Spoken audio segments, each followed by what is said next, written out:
نماز کے اندر صورت فاتحہ کے ساتھ اور 2 یا 3 صورتیں ملانی ہوں تو درمیان میں بسم اللہ کا کیا حکم ہے؟ بالکل آپ بسم اللہ پڑھیں گے، آہستہ پڑھ لیں تو بہتر ہے۔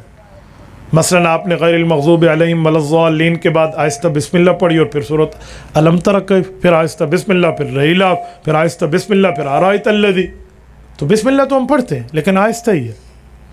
بسم اللہ امام پڑھتا ہے بابا، شروع میں بھی پڑھتا ہے فاتحہ کے اور بعد والی صورت میں بھی پڑھتا ہے۔ میں نے آج جمعہ کی نماز پڑھائی ہے، میں غیر المغضوب علیہم ولا الضالین کے بعد بسم اللہ پڑھی ہے۔ اونچی اور آہستہ کا فرق ہے، لیکن آپ کو بسم اللہ پڑھنی چاہیے اگر آپ صورت شروع کر رہے ہیں تو۔ اسلام کے نقطہ نظر سے جہیز کا کیا حکم ہے؟ بعض لوگ اعتراض کرتے ہیں کہ تبلیغی جماعت میں جانا فارغ لوگوں کا کام ہے، وضاحت فرمائیں۔ یہ ایک سوال نہیں ہے، 2 سوال ہے، اس نے ایک اکٹھا لکھ دیا۔ جیسے اس نے کہا آپ کا نام کیا؟ اس نے کہا میرا نام محمد نثار ہے، مجھے بھوک لگی، مجھے روٹی کھلا دیں۔ تو اس نے کہا بھوک لگی روٹی کھلا دیں، نام کا ایسا تو نہیں ہے نا۔ تو اس نے بھی یہی حال کیا۔ جہیز کا نقطہ نظر کیا ہے؟ بعض لوگ کہتے ہیں تبلیغ میں جانا فارغ لوگ کا۔ بھئی یہ کوئی سوال ہے؟ کوئی ڈاٹ دیا کرو، کوئی نمبر دیا کرو، سوال بندہ اپنی ترتیب پہ لکھتا ہے۔ اسلامی نقطہ نظر سے جہیز کا ایک ہی نقطہ نظر ہے کہ داماد کی حیثیت کو دیکھا جاتا ہے، اس کی ہڈی پسلی اگر مضبوط ہے، بزنس مین ہے، کمانے کھانے والا بندہ ہے، تو کوئی جہیز کی ضرورت نہیں ہے۔ یہ اپنی بیوی کے لیے خود کمائے، یہ بقرعید کمے نہیں آوڑا، ٹھیک ہے، یہ کمائے بیوی کے لیے۔ اور اگر اس کی ہڈی پسلی کمزور ہے، بیچارہ کچھ تھوڑا سا مالی طور پہ کمزور ہے، تو پھر سسر اس کا تعاون کر دے، کوئی نہیں مسئلہ۔ لیکن جہیز کی ڈیمانڈ نہیں کرنی چاہیے، اتنا جہیز لاؤ، جہیز اتنا ہوگا تو شادی ہوگی۔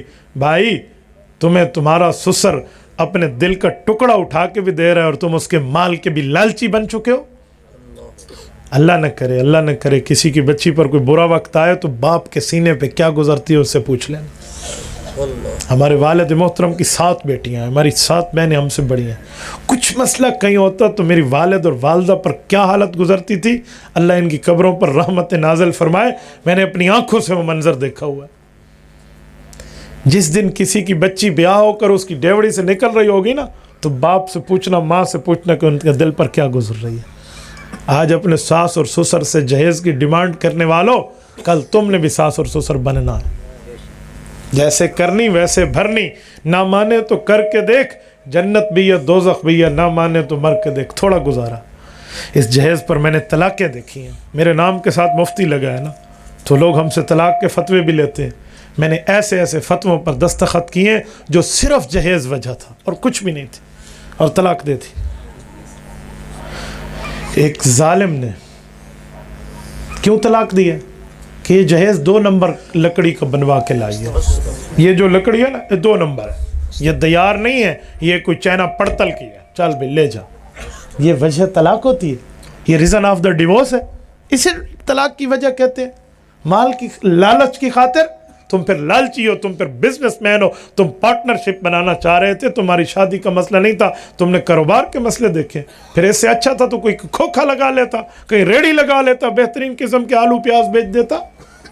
دوسری کی بچی کی عزت کے ساتھ کھیلنے کی کیا ضرورت تھی؟ اور پتہ ہے ہوا کیا؟ طلاق کی وجہ یہ بچی گھر میں شادی کر کے گئی اور کوئی ایک پڑوسن میں کوئی خبیث صفت کی عورت ان کے گھر آئی اور آ کر کہتی ہے یہ تو 2 نمبر کرسی ہے، تمہاری جو گھر میں بہو آئی ہے نا، یہ کسی کام کی چیز نہیں ہے، 2 نمبر ہے۔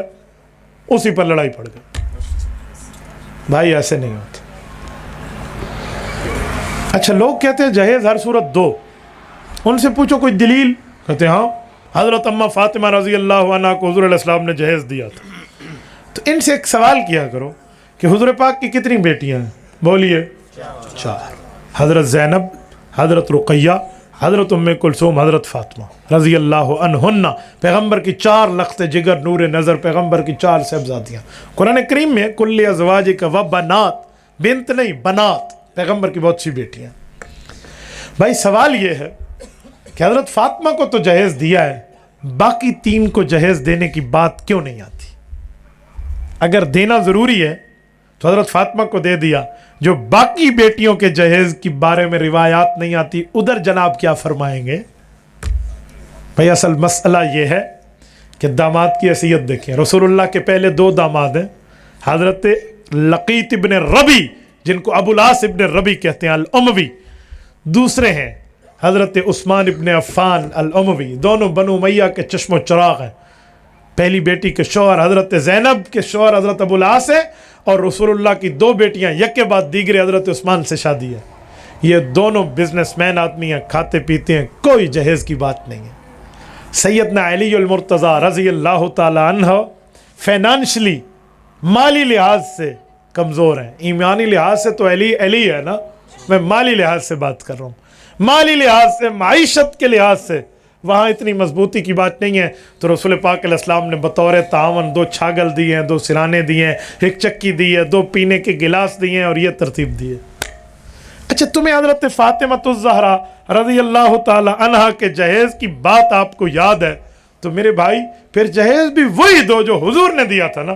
تم تو جہیز میں کہتے ہو موٹر سائیکل دے دو مجھے، کار دے دو مجھے، گاڑی دے دو.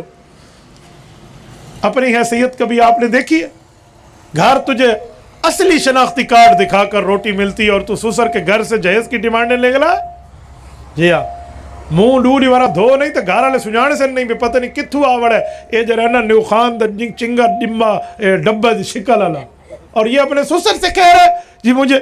ایک خاتون کے امراضی نامے میں گئے تو اس کا شوہر ان نمون متھا تو جن پہاڑوں لتھا، وہ کہہ رہا تھا یہ اس نے مجھے دیا کیا، اس نے مجھے دیا کیا، یہ لائی کیا. تو کیا خوب جواب دیا اس لڑکی نے.